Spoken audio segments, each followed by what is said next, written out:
The man's eyes snapped open to a world drenched in pastels. Soft, calming tones enveloped the park he found himself in, a vast expanse of trimmed hedges, perfect flower beds, and benches occupied by impeccably diverse figures. The air smelled faintly of lavender and carried an unnatural hum of serenity. Above, a drone zipped by, its metallic voice chiming, "Remember, empathy is mandatory." He sat on a bench, gripping its edge. His fingers twitched with unease. Why am I here? The question was dangerous. Even inside his own head, someone, or something, might be listening. A voice interrupted his thoughts. "You haven't submitted your daily affirmation." The enforcer wore a serene smile, but held a clipboard that seemed heavier than steel.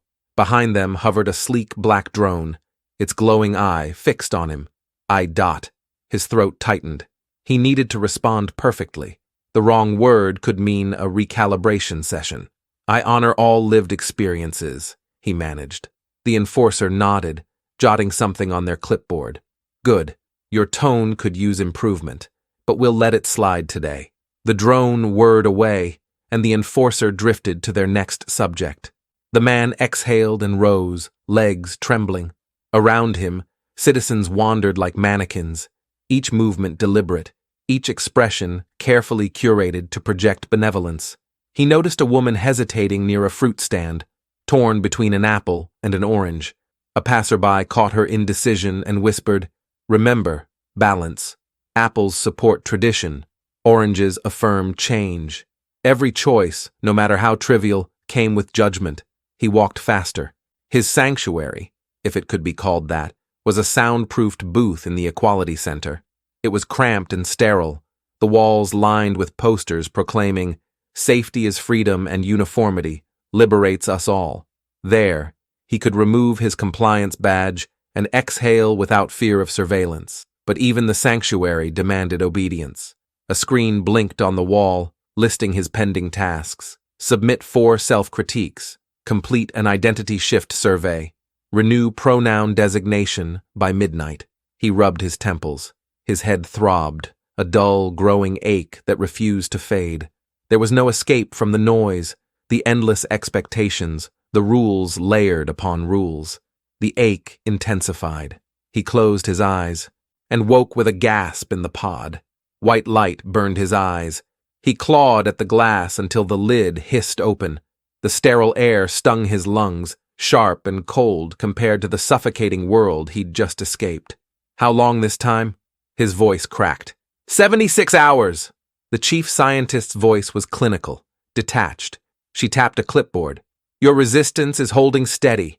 Impressive, all things considered." He sat up slowly, muscles aching, his mind swimming in residual terror. Around him, the lab hummed with activity. Scientists in white coats hovered over consoles. Soldiers stood at attention, their grim faces betraying nothing. "I can't do this anymore."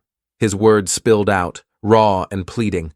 "Isn't this enough?" The general stepped forward, his shadow looming over the pod. "You're the last soldier." The others cracked. Their minds couldn't handle the strain. But why? Why this? He gestured weakly. "The simulations. They're insane." "Exactly." The general's jaw tightened. "The rutted hive mind is coming. It thrives on control, conformity. If we can't find the right resistance frequency in your neural waves, humanity's finished. They've already taken the outer colonies. There's no time to argue." The chief scientist nodded, her face pale. "We're pushing your limits because we must. You're the strongest we have left." The general's eyes locked onto his. "You endure, soldier. For all of us." The pod's lid descended before he could protest. Darkness enveloped him, and the machine whirred to life. "Increase the intensity," the general ordered. The chief scientist hesitated. At this level, his mind could fracture. The general's glare silenced her. "Do it." He woke again. The air smelled of wildflowers. Sunlight bathed the room, a quaint classroom, its walls painted with cheerful rainbow murals. Children giggled nearby.